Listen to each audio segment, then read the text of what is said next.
안녕하십니까. 경제신문 주요 기사를 통해서 투자 아이디어를 찾아보는 크로스체크. 저는 유진투자증권 김은재입니다. 오늘도 세 개의 기사 준비했는데요. 첫 번째 기사 한국경제 23면입니다.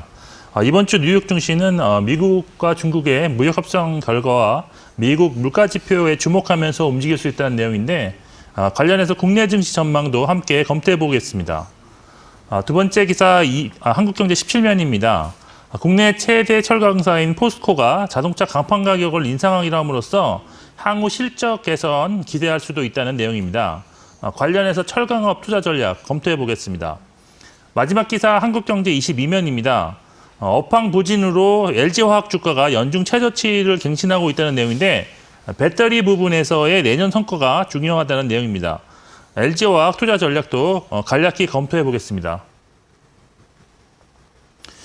네, 첫 번째 기사 이번 주 뉴욕 증시 전망에 대해서 다루고 있는데요. 뉴욕 증시를 포함해서 국내 증시를 좀 더 심층으로 다뤄보도록 하겠습니다. 먼저 국내 증시 지난주 리뷰를 해본다면 코스피 같은 경우는 지난주에 1.4% 하락을 했고요. 코스닥 같은 경우는 0.8% 하락을 했습니다. 지난주에는 그 미국의 ISM 구매관리 그 제조업 지수가 금융위기 이후 최저치를 기록하면서 그 여파를 좀 받았는데요. 여기에 그 미국 고용 지표까지도 지난달 대비 좀 감소하면서 미국 시장이 큰 폭으로 하락했는데 이 영향을 받아서 국내 증시도 좀 하락했다고 볼 수가 있겠습니다. 특히 지금 외국인 수급이 상당히 안 좋아졌다라고 할 수 있는데요. 지금 코스피 같은 경우에는 5거래일 연속으로 지금 외국인이 순매도를 기록 중이고 코스닥도 5거래일 중에서 4거래일 순매도를 기록을 했습니다. 이번 주에 국내 증시에 좀 영향을 줄 것으로 지금 볼 수 있는 것은 사실 그 미국과 중국의 고위급 무역 협상 그리고 여기에 더해서 실적 발표가 있는데요. 일단 그 미국과 중국의 고위급 무역회담에 대한 기대감은 사실 지금 9월 하순 때보다는 많이 낮춰진 상황입니다. 미국 트럼프 대통령의 정치적 입지가 약해졌다는 판단에 중국이 좀 더 강한 주장을 펼칠 수 있다는 분석인데 일단 최근에 그 미국 백악관 쪽에서 놀랄만한 긍정적인 내용이 나올 수도 있다고 하면서 일단 기대감을 버리지 못하게 만드는 분위기라 할 수 있겠습니다. 그렇지만 만일 회담에서 스몰 딜도 나오지 않을 경우에는 단기적으로 증시의 악재로 일단 작용할 가능성이 높습니다. 그렇지만 이럴 경우에는 월말 연준의 FOMC에 대해 금리나 기대감도 나타나면서 빠른 반등이 나올 것으로 기대 가능하겠습니다. 삼성전자 실적에 관해서는 시장에서는 컨센서스가 지속적으로 지금 상승하고 있는 중인데요. 지금 현재 7조 1천억 원까지 영업이익이 올라온 상태입니다. 따라서 이 지금 7조 1천원까지 올라온 이 컨센서스를 얼마나 더 상향시키느냐가 가장 관건이라 할 수 있는데 이미 시장에서는 삼성전자의 실적이 좀 잘 나올 것으로 공감대가 형성되어 있어서 실적 발표가 나온 뒤에는 재료 노출에 따른 하락 가능성이 좀 더 있다라고 보시면 될 것 같고요. 만일 그럼에도 불구하고 삼성전자가 크게 상승하려면 예상치 못한 어닝 서프라이즈가 나와야 할 것으로 볼 수 있겠습니다. 결국 이러한 여러 가지 그 이벤트에 코스피가 이번 주 움직일 수 있는 그런 밴드는 하단이 1990이고요. 그리고 상단은 2080선으로 지금 증권사들은 제시한 상황입니다. 뉴욕 증시 역시 국내 증시와 마찬가지로 이번 주 미중 무역 협상 결과에 따라서 변동성이 좀 확대될 것으로 일단 볼 수 있겠고요. 그 밖에 지표 발표에 있어서는 생산자 물가지수와 소비자 물가지수가 물가 상승을 우려하지 않아도 될 정도로 낮게 나온다면 연준의 추가적 금리 인하에 대한 그런 부담감이 줄어들면서 증시에 긍정적인 영향을 줄 것으로 기대할 수 있겠습니다. 네, 두 번째 기사는 국내 철강업에 대해서 다루고 있는데요. 포스코가 국내 완성차 업체에 공급하는 강판 가격을 소폭 인상하기로 함으로써 실적이 조금은 개선될 가능성이 있다는 그런 내용입니다.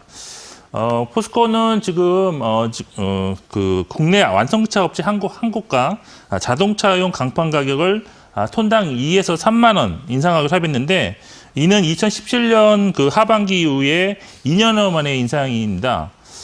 포스코가 이렇게 그 강판 가격을 인상할 수밖에 없었던 이유는 원재료인 철강석 가격이 지속적으로 상승했기 때문인데, 여기 그래프를 보시면 올해 그 1월 달에 $70 수준이었던 그런 철강석 가격이 7월에는 $120까지도 크게 상승을 했고요. 물론 지금 하락을 했지만 이런 영향으로 지금 상당히 지금 영업이익이 많이 낮아질 것으로 예상되고 있습니다. 이렇게 철강석 가격이 상승한 이유는 지금 그 세계 최대 철강석 공급자인 브라질의 발레사가 브라질에서의 댐 사고, 붕괴 사고로 가동을 중단하면서 좀 공급이 차질이 생겼다라고 보시면 될 것 같은데요. 국내 철강사들은 이 원재료 가격 인상분을 제품에 제때 반영하지 못했기 때문에 일단 이익이 좀 감소되는 분위기고요. 이에 그 철강사들은 대표적인 수요처라고 할 수 있는 자동차 강판과 조선용 후판의 가격을 인상하겠다는 계획을 밝혀왔었는데, 이번에 먼저 자동차 강판 가격이 인상되는 것을 할 수 있겠습니다. 철강업계는 향후 그 선박 건조에 있어서 한 20% 비용을 차지하는 후판에 대한 가격 인상이 가장 중요한 키포인트가 될 것으로 일단 볼 수가 있겠는데요. 보통 철강회사와 조선사들 사이에는 6개월마다 후판 가격을 협상하는 것으로 알려졌는데, 작년 상반기와 하반기에는 각각 5에서 7만 원 정도 인상을 했지만, 올해 상반기에는 일단 동결을 함으로써 이번 하반기에는 가격을 인상할 가능성은 있다고 할 수 있는데, 문제는 아직 조선사들이 실적이 정상적으로 회복되지 못하고 아직도 적자를 지속하고 있는 그런 기업들이 있다는 점입니다. 따라서 실제 후판 가격이 상승할 수 있을지는 좀 더 지켜봐야 되지 않을까라고 판단할 수 있겠습니다. 이번 3분기 실적에서 철강사들에 대한 실적에 대한 전망은 그리 밝지는 못하다고 보이는데, 일단 3분기 중반까지도 그 철강석 가격이 좀 높았기 때문에 마진 축소가 좀 불가피하다는 그런 의견이 많습니다. 그렇지만 4분기에는 철강석 가격 하락과 제품 가격 인상을 반영해서 소폭 개선은 되겠지만 본격적인 실적 성장으로 보기는 어렵다는 판단이 지배적이라고 할 수 있겠습니다. 결국 그 현재 그 철강사들의 밸류에이션 수준이 매우 낮은데요. 이런 것은 매력적이라고 할 수 있겠지만 수익이 아직 뒷받침되지 않고 있어서 철강 쪽 내에서는 배당 매력이 존재하는 업체를 제외하고는 좀 보수적인 관점에서 접근하는 것이 더 바람직하다라고 할 수 있겠습니다. 네, 마지막 기사는 신저가를 기록 중인 LG화학에 대해 다루고 있는데요. 실적 전망치가 계속 낮아지고 있어서 당분간 좀 회복이 쉽지 않을 수 있다는 그런 내용입니다. 먼저 주가 추이를 보시면 지난 금요일 날 29만 6천 원에 마감을 했는데요. 이거의 주가 수준은 지지난주 연간 최저점을 갱신하는 이후에 계속 저점이 지금 낮아지고 있다라고 보시면 되겠습니다. 뭐 이렇게 LG화학 주가가 연중 최저점을 지속적으로 갱신하는 그런 가장 큰 이유는 실적 전망이 안 좋기 때문이다라고 볼 수가 있겠는데요.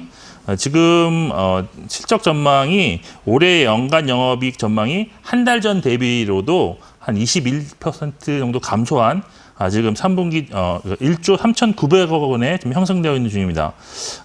특히 이렇게 실적 전망이 나쁘면서 수급이 상당히 안 좋아졌다라고 보시는데, 특히 기관 같은 경우가 지금 9월부터 한 달여 정도 기간이 지났는데요. 한 2,200억 정도를 누적 순매도를 했고요. 이에 따라서 LG화학의 시총 순위 역시도 올해 3월 그 3위에서 현재 지금 8위까지로 추락한 상태입니다. 뭐 증권사에서는 올해 및 내년 이익 전망을 바탕으로 목표 주가를 지금 지속적으로 하향 조정시키고 있는데, 지금 많은 대부분의 증권사들이 목표 주가를 뭐 30만 원 후반에서 50만 원까지 많이 낮춰 잡은 그런 상황이라 할 수 있겠습니다. 현재 그 LG화학의 그런 뭐 펀더멘탈적인 문제는 주요 화학 제품에서의 업황 부진이 지금 지속되고 있고, 여기에 그 차세대 성장을 책임질 것으로 기대되고 있는 배터리 부분에서의 실적 개선이 매우 느리게 지금 진행되고 있다는 점에 있습니다. 배터리에도 배터리를 좀 세분해 보면 자동차향은 이제 본격적인 생산에 진입하는 시기로서 내년 실적부터는 일단 플러스가 날 것으로 일단 기대할 수 있겠는데요. 그렇지만 반면에 그 에너지 저장 장치용 배터리는 최근에 그 두 건의 화재가 또다시 발생함에 따라서 매출 기여도가 예상보다 좀 축소될 것으로 지금 진행될 전망입니다. 좀 뭐 주가 측면에서 보면 사실 LG화학의 주가는 그 올해 그 30만 원 초반에서 두 번의 지지를 좀 받았었습니다. 근데 이 지지선을 깨고 이번에 지금 그 지지선을 깨고 지금 내려가는 모습을 지금 확인하고 있기 때문에 지금 당분간은 좀 보수적 관점에서 대응이 필요하지 않겠느냐라고 판단을 하고 있습니다. 오늘 제가 준비한 세 개 기사 모두 검토해 보았습니다. 주말 사이 북미 간 회담이 성과 없이 끝났지만 시장의 기대는 뭐 그렇게 크지 않았기 때문에 시장에 주는 영향은 그렇게 크지 않을 것 같습니다. 지금까지 크로스체크 김영재였습니다.